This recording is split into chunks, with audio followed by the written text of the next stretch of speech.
The Session. Today we have a special guest by the name of Zana Ray. She is a media personality and she's also the manager of Desiigner. Wow. So, you're no stranger to challenges. Like, you started doing interviews in college, on college radio, and you didn't start off small. You started with interviewing Joe and Stylist P and, a slew of people. So what did your education at Howard provide you that the context that you had at the time didn't? Well, I would say like Howard, I always take people back to this moment, when you're deciding to go to college, right? So my two biggest choices were Penn State and Howard University. Okay. Totally two different schools. So, you got the historically black university and then you got this big sports school, white school, whatever you want to call it. And I just went to visit both of them. And like, when I got to Penn State, it was beautiful. It was the main campus, like people outside laying on the grass. Like it's everything that what you think of in a picture for a college. And then I went in the communications building and like, it was dead. Like it was so dead. It was creepy. Like it was like, I know it's nice outside, but like there's nothing going on here. Like nobody's cutting nothing. There's no movement. Okay. And then there was no color there either. No culture. There was no color. Yeah.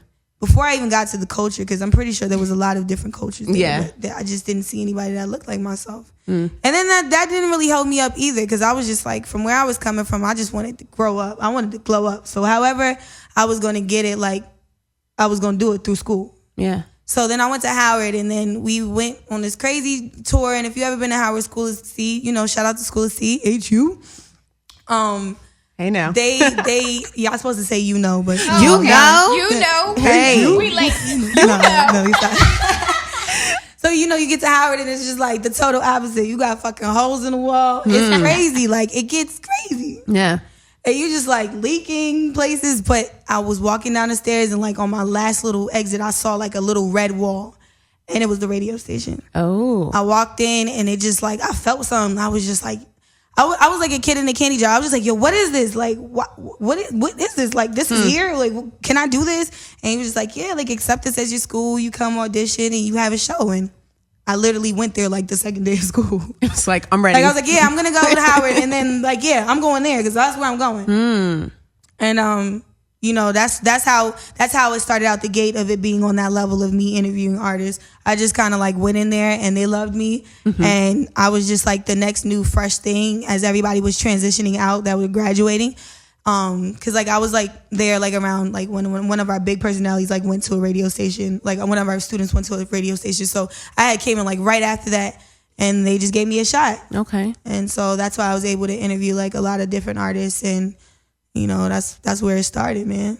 So I have another story. No, you want to hear it? I went to when I was in high school, I played basketball. Okay. And when I played basketball, I wasn't the nicest on the team, but I was a small forward. I was nice, Okay. Hey, little jump shot. Little jump, I was cute and whatever. No. But like we had a program for the students, the athletes, to get our grades up. And I was one of the scholars of the program. I was always like just good at school, period. It was just kind of easy to me. And since I had like the best grades, I was able to, they picked me to do an interview to represent the team. And when they did that, like my whole family like saw me play basketball for the first time, like, and they believed me. But it was just like that moment of like getting all those calls and just kind of like feeling that energy, like people were there. You know what I'm saying? Like, cause the way they were calling me, like they was excited for me. Like I won the game. I didn't make the winning shot, but I got the interview. Okay. So thank you guys, and like, I just felt like, yo, I want to be able to do that. Like I want to be able to take people places, and tell this story. And like the guy that did it, I'll never forget his name. His name is John Schriffen. I think he's on like ABC in DC or something like DC or something like that. But or no, I think he's on CNN now actually. Okay. And he's a personality? Yeah, he's a news reporter. He's a news anchor. Okay. So at the time he had interviewed me, and then I just kind of like asked him after, like, how did you do this? What made you come here? Like, where are you from? Like, and he just told me all about it, and that's what made me like want to, study broadcast and have a voice out here. Do you think that school is necessary? Like for if you were to give a tip to somebody who would like to be in your shoes one day, and do you think that school is? I would never not do it again without school. For me, school was my out. I come from Caribbean background. Hey. I'm Belizean. Hey, shout out to my Caribbeans. And I didn't have any family in the industry. I didn't know anybody. There was nobody for me to call and like latch on to learn anything. Like all my family is like either nurses or carpenters. You feel me? That's how Caribbean parents are. Is like you going to school to be a doctor or lawyer. Exactly. But for me, that actually wasn't the case. Really? Oddly, because my mom, like, she was the rebel one. So she kind of just was like, I want y'all to do all the fun stuff y'all want to do. Like, we was in ballet, tap, and jazz. Like, I was going on play dates and stuff. Like, my mom wasn't playing. But, like, you know, in that case, so I just kind of, you know, felt like that was what made it happen, you know. What challenges do you face being a female and managing a male artist? It's always like, who's that chick? Is that his girlfriend? Like, who, like, is that his family member? Like, it's never like, you know, now more and more, like, as people are definitely like recognizing who I am, and he's definitely, you know, like the whole team is like very supportive about me being like the woman in the face of things, because like I went through a lot for this situation, you know what I'm saying? Like, especially like even when you're just changing and positioning yourself with jobs, like that was hard enough within itself.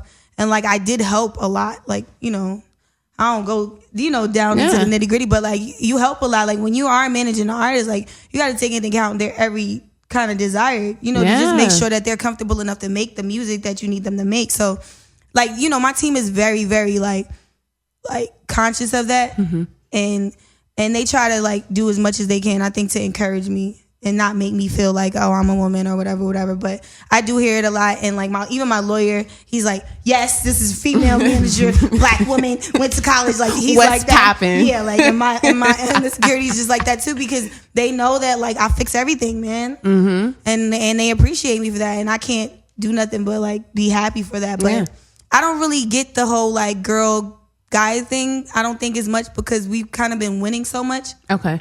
Sometimes people will be like, people will say certain things. Like, I feel like the hardest thing, honestly, is sometimes people feel like my decisions are based off of what I feel. But it's like, you know your artist. You know whoever you work with. You know what I'm saying?